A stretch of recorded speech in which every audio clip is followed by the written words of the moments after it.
আমরা আমাদের second problem, সেটা হচ্ছে cos 2π/7 plus cos 4π/7 plus cos 6π/7 equal to চারটা অপশন দেওয়া আছে। 0 lies between 1 and 3, that is 1 আর 3-এর মাঝখানে থাকবে, নাকি নেগেটিভ হবে ভ্যালুটা, নাকি 3 আর 6-এর মাঝখানে থাকবে।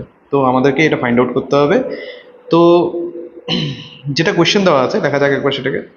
cos 2π/7 plus cos 4π/7 plus cos 6π/7। তো যেটা করছি সেটা হচ্ছে ফার্স্ট অফ অল cos 2π/7 আর cos 6π/7 এই দুটো ভ্যালুকে আমরা একসাথে নিচ্ছি।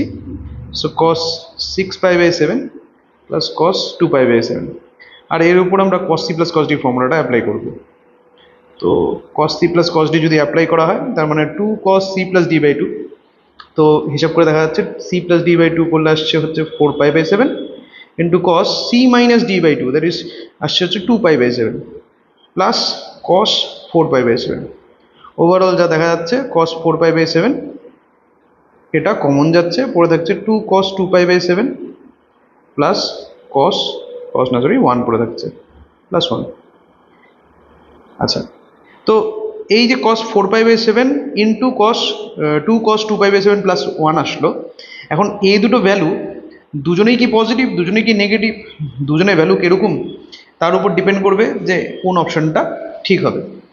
তো একবার যদি আমরা কোয়াড্রেন্টগুলোকে ভেবে নিই, তো first quadrant, second quadrant, third quadrant, fourth quadrant. First কোয়াড্রেন্টের লিমিট হচ্ছে 0 to π/2, that is 0 to 90 degree.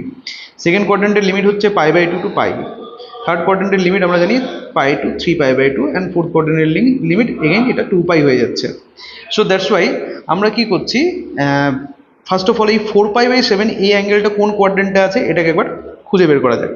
তো π/7 এই অ্যাঙ্গেলটা ইন বিটুইন π/8 অ্যান্ড π/4 থাকার কথা, তাই তো? সো আমাদের লাগবে হচ্ছে 4π/7। তো 4π/7 বের করার জন্য আমরা 4 দিয়ে মাল্টিপ্লাই করে দিই বোথ সাইডকে। তো 4π/4, দ্যাট ইজ এটা সিম্পলিফাই হয়ে যাচ্ছে π/2 less than 4π/7 less than π। And এখানে আরেকটা অ্যাঙ্গেল আছে 2π/7, তো ওটাকে যদি আমাকে ক্যালকুলেট করতে হয় এগেইন আমরা সেম ইনইকুয়ালিটি নিচ্ছি, আর হচ্ছে এখানে π/4 হয়ে যাবে, 2 দিয়ে মাল্টিপ্লাই করব। 2 দিয়ে মাল্টিপ্লাই করলে এরকম হয়ে যাচ্ছে।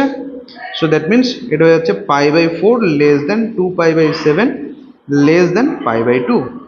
সো আমি যা দেখতে পাচ্ছি যে 4π/7 এটা হচ্ছে এটা থাকছে হচ্ছে সেকেন্ড কোয়াড্রেন্টে, কারণ রেঞ্জ আসছে π/2 টু π-এর মধ্যে। আর 2π/7 এটা হচ্ছে ফার্স্ট কোয়াড্রেন্টে, তার মানে হচ্ছে π/4 টু π/2-র মধ্যে। আর মজার জিনিস হচ্ছে যে যদি কোনো অ্যাঙ্গেল সেকেন্ড কোয়াড্রেন্টে থাকে তাহলে সেটার জন্য সাইন পজিটিভ হবে, শুধুমাত্র সাইন আর কোজেক এরা দুজন পজিটিভ হবে, বাকি সবাই নেগেটিভ হবে। কিন্তু এখানে cos দেওয়া আছে, তো cos 4π/7 হিসাব মতন লেস দেন 0 হওয়ার কথা। আর 2π/7 এটা ফার্স্ট কোয়াড্রেন্টে আছে, আর এটা অল কোয়াড্রেন্ট, তার মানে হচ্ছে সবার জন্য এখানে সবার ভ্যালু আমি পজিটিভ পাবো। সো 2 cos 2π/7 মানে হচ্ছে 2 ইন্টু একটা পজিটিভ সংখ্যা যোগ আবার 1, তার মানে ওভারঅল জিনিসটা পজিটিভ দাঁড়াচ্ছে।